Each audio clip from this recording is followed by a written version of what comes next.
Hey, and welcome back to Miss Kitty's Wild West Adventures. Today we dive into a chilling chapter of American history that took place on December 28, 1872, in a cave along the Salt River in Arizona.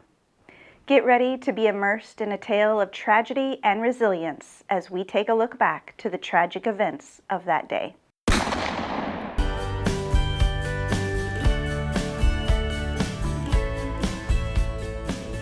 Skeleton Cave, originally called Apache Cave, got that haunting moniker by the events that happened on December 28, 1872. But before I get into the story, let me talk about some of the key players. Leading the charge was General George Crook, accompanied by Captain William H. Brown and Captain John Gregory Bourke. However, the most tragic figure in this narrative is Hu Mu Thai Ah. I'm not sure if I'm saying that correctly. He was also known as Wet Nose, a young Yavapai Indian who later took the name of Mike Burns. I will be calling him Mike Burns for the duration of this video. Forced into a grim role, Mike Burns was compelled to lead the army to the Yavapai hideout, where he would witness unspeakable horrors against his family. Upon arrival at the cave, tragedy struck as the army launched a brutal assault.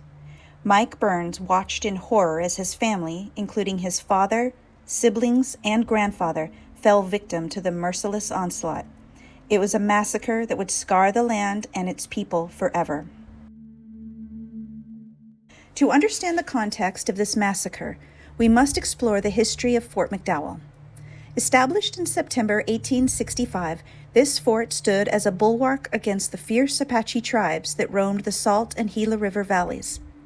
Originally named Camp Verde, this fort was situated amidst rugged terrain and strategically located along key travel routes. It was designed to withstand the challenges of Indian country.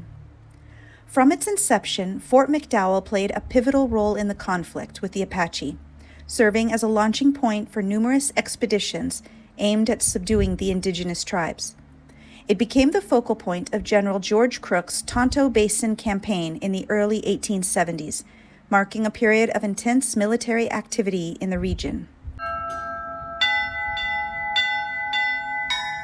Hey, I hate to interrupt the story, but if you're liking this video, go ahead and give it a thumbs up and make sure you are subscribed to Miss Kitty's Wild West Adventures.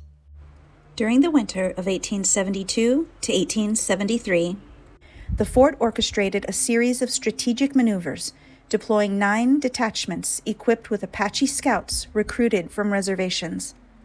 This concerted effort led to a relentless pursuit of the Apache across the Tonto Basin, culminating in numerous skirmishes that wore down the enemy forces.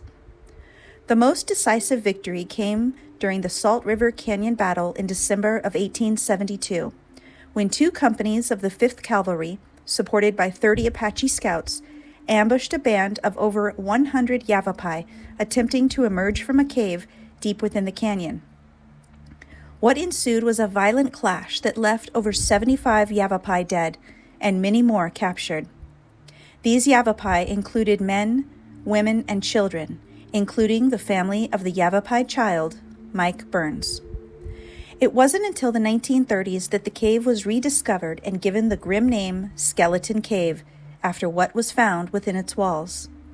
The remains of those slain were relocated to Fort McDowell and laid to rest in a mass grave, a somber conclusion to a tragic chapter in history. The Battle of Salt River Canyon stands as a testament to the brutality of the time, and the aftermath of the massacre at Skeleton Cave is a grim reminder of the human cost of conflict. And there you have it, the haunting tale of Skeleton Cave and the event that stained its walls. Have you ever been to Fort McDowell? Do you know the mass grave that I showed you in this video? Leave a comment down below. If you like this video, be sure to give it a thumbs up, hit the subscribe button, and ding the bell for notifications. And in the meantime, I'll catch you on down the trail.